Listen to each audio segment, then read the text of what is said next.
What's up? It's your self-proclaimed cinema shogun here, and for the past couple of days I've been reporting to you all about an incident that took place at the Oxford High School in Michigan where 4 young teenagers were killed by a gunman and fellow classmate named Ethan Crumbley. Now, as the days and hours go by, more and more information comes out. But it was apparent for me from the beginning, upon a quick review of his social media and some of the things that were floating around online, that there was a fair warning about this attack. Not only did he post a countdown until the attack on his Instagram, he also posted photographs of the firearm he was about to use, made disturbing comments at school. Even 2 teachers had to report him. Earlier this week, I believe it was Monday, a teacher reported him for some strange behavior. He was not acting right in the classroom. I believe there was already rumors going around that he was threatening that he was going to do what he did to the school. And like I said, we don't know exactly the specifics of why she reported him, but she reported him for disturbing behavior. They talked to the school counselor, they contacted the parents were aware, the school was aware. The very next day, he comes to school. Now, this is the day that the shooting took place. Comes to school, a teacher notices some strange behavior. She reports it to the front office. He is taken to the front office. His parents were called into the front office. They had an in-person meeting right there in the principal's office while this kid was locked and loaded and ready. Because an hour after his parents left that school, the attack took place. Now, this right here is extremely upsetting to me because there were so many warning signs. If the parents, and I'll say this again and again, all it would have taken was the parents 5 minutes to check this kid's social medias, and you would see that he was planning something sinister. When the police got a search warrant and went and searched his home, they found various different things, and we're going to talk about that in future videos. But for now, we're going to focus on this meeting that he had with the principal's office. What was discussed at this meeting, we are not sure, but we know for a fact that the school was aware of threats and they were aware of some other disturbing evidence that we're not sure of what it is yet.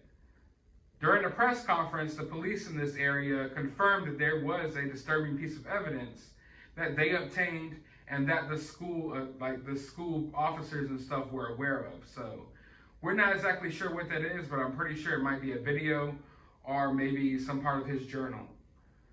But one would have to ask, why was this kid still allowed in school? After all of this stuff was going down, why was this kid allowed to go back to class? He was obviously a threat. He was obviously a threat. Not only were most of the students aware that he was supposedly going to carry out an attack, but he posted it for the world to see all over social media. There was disturbing behavior from him in the days and weeks leading prior to, this event. There were so many signs there. In my day, I once got expelled for bringing a firecracker to school. Not a big firecracker, nothing that could cause any damage. I wasn't there to light up the firecracker at school. Me and my friends used to light up the firecrackers at the bus stop, and I had one in my pocket. During a school search, they found it, and they expelled me for that. A little teeny tiny, kind of looked like a little teeny stick of dynamite, no bigger than my pinky. Just one of those that you light up and it makes a little loud pop real quick. Nothing major. I got expelled for that. Yet this kid has a whole entire countdown to when he's going to murder students at his school. He's warning kids in the school about this. He has pictures of his guns all over his social medias, and he was allowed to go back to class. Why? Why is that? I mean, obviously, the school dropped the ball in this situation. Obviously. The warnings were there. Obviously, the parents dropped the ball when it comes to parenting this kid. The warnings were there. But what really allows this to happen? Now, I'm going to say something that might not be too popular. In fact, some people might be upset about this.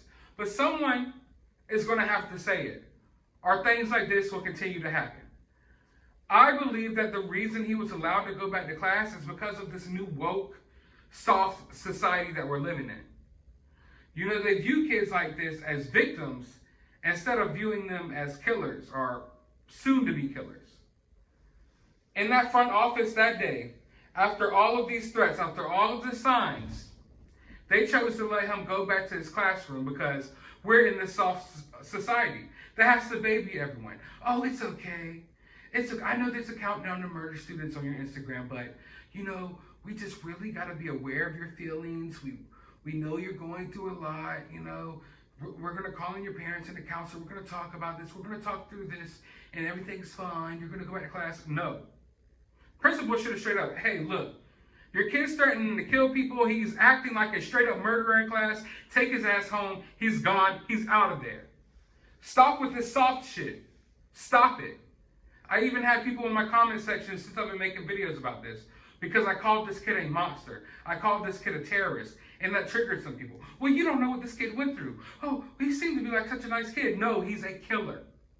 He's a cold-blooded killer. He went to court and showed no remorse about it at all. Yeah, I'm aware of what I'm charged with. He doesn't care at all. So why should I care? Why should we allow this soft, just participation trophy society to continue to spiral us down a road where there's going to be more and more kids losing their lives from other kids who are bullied? Bullying is bad. It's horrible. But people get bullied. Bullying isn't going anywhere. Bullying has been around since the beginning of time. It sucks. We need to do whatever we can to try to prevent it when we can. We need to take it very seriously.